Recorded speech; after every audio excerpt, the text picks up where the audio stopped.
मसीह में मेरे अज़ीज़ों, आज हम साल के दौरान 24वें अहम इतवार की इबादत में शरीक हुए हैं।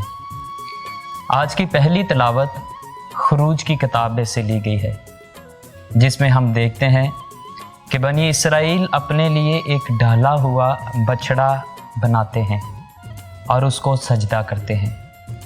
खुदा उन्हें फना करने लगता है, मगर मूसा खुदा की मिन्नत करता है, जिससे खुदा अपने लोगों पर रहम करता है और फना करने से रुक जाता है। इसमें हमें बनी इसराइल की बुत परस्ती वाज़िया तौर पर नज़र आती है। बुत परस्ती से मुराद हर वो चीज़ या ज़ात है जिसे हम खुदा के मुतबादिल खड़ा कर देते हैं और उसको सजदा करते हैं। इस चीज़ को बुत परस्ती कहा जाता है, यानी खुदा से हट के किसी को खुदा बनाना बुत परस्ती है।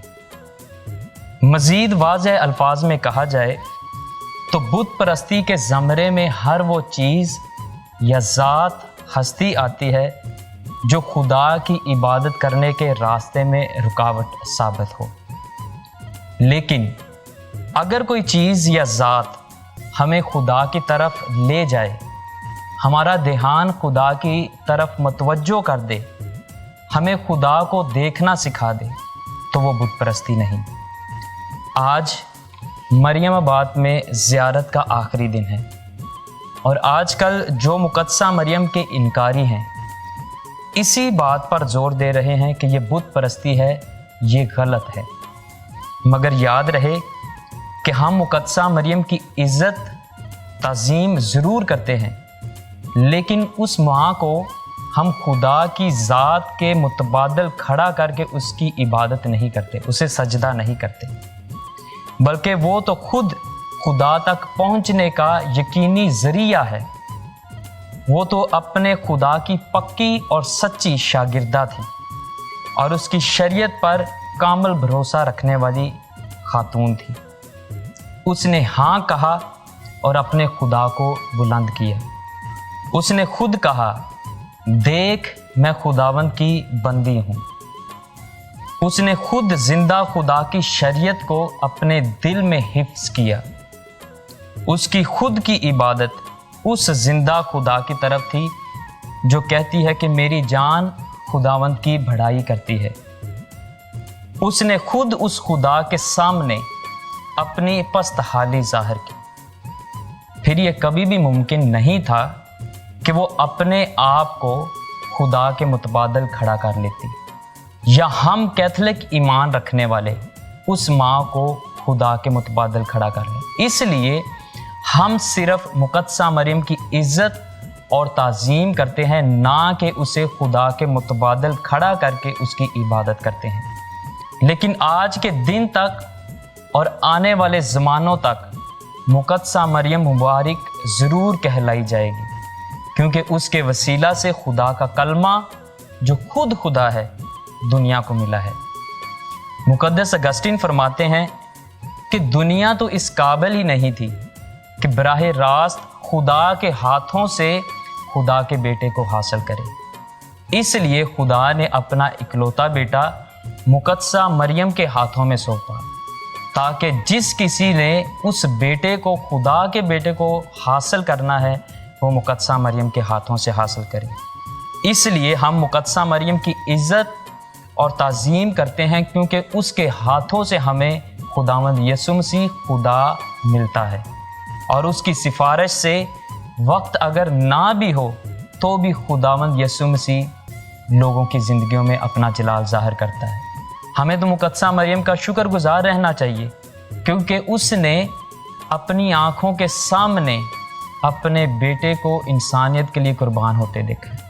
इसलिए हम मुक़द्दसा मरियम की इज़्ज़त और ताज़ीम करते हैं, उसकी ज़ियारत करते हैं, उसके सर पर ताज रखते हैं।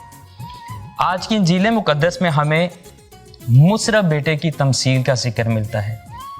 ये तमसील मुसरफ बेटे के होश में आने, बाप के घर वापस लौटने के बारे में तो है ही, लेकिन इससे कहीं बढ़कर ये बाप के रहम की तरफ इशारा करती है, जो खुले हाथों से बेटे को कबूल करता है। باپ جو پہلا کام کرتا ہے وہ یہ ہے کہ وہ اس بیٹے پر ترس کھاتا ہے۔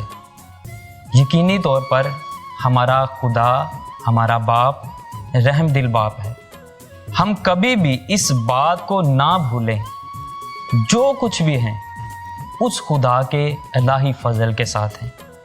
زندگی کے کسی موڑ پر بھی اس کی طرف دیکھیں گے تو وہ یقینی ہم پر بھی رحم کھائے گا، ہم پر بھی ترس کھائے گا، اور ہمارے لیے بھی اتنا ہی شوق کے ساتھ کھڑا ہوگا اور گلے لگائے گا۔ دوسرا کام جو باپ کرتا ہے وہ مصرف بیٹے کو اپنے گلے کے ساتھ لگاتا ہے اور اسے مقرراً چومتا ہے۔ یعنی باپ یہاں سب کچھ بھول جاتا ہے اور پھر اسے قبول کرتا ہے اور اسی طرح چومتا ہے جیسے وہ پہلے چوما کرتا تھا۔ یہ بات ہمیں یاد دلاتی ہے کہ خدا کا پیار کبھی بھی ہمارے لیے مرنے والا نہیں ہے۔ اگر وہ ہمارے لیے اپنا اکلوتا بیٹا قربان کر سکتا ہے تو دوبارہ ہمیں گلے لگانے کی جرأت بھی رکھتا ہے، کیونکہ حزقیال نبی کی کتاب میں لکھا ہے کہ ساری جانیں میری ہیں۔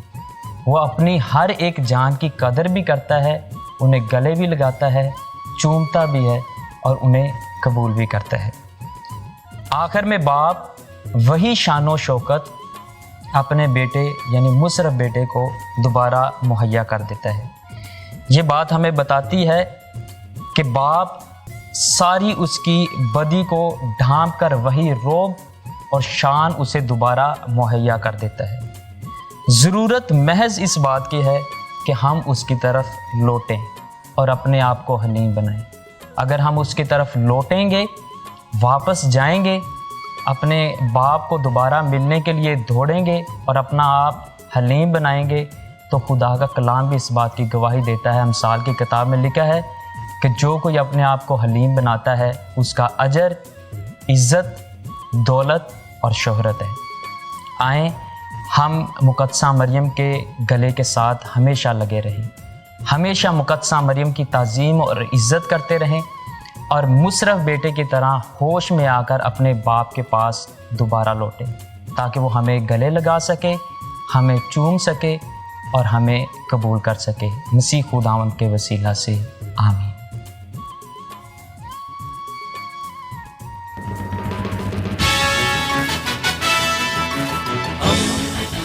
دوستی کا پیمبر، ریڈیو ویریتاس ایشیا۔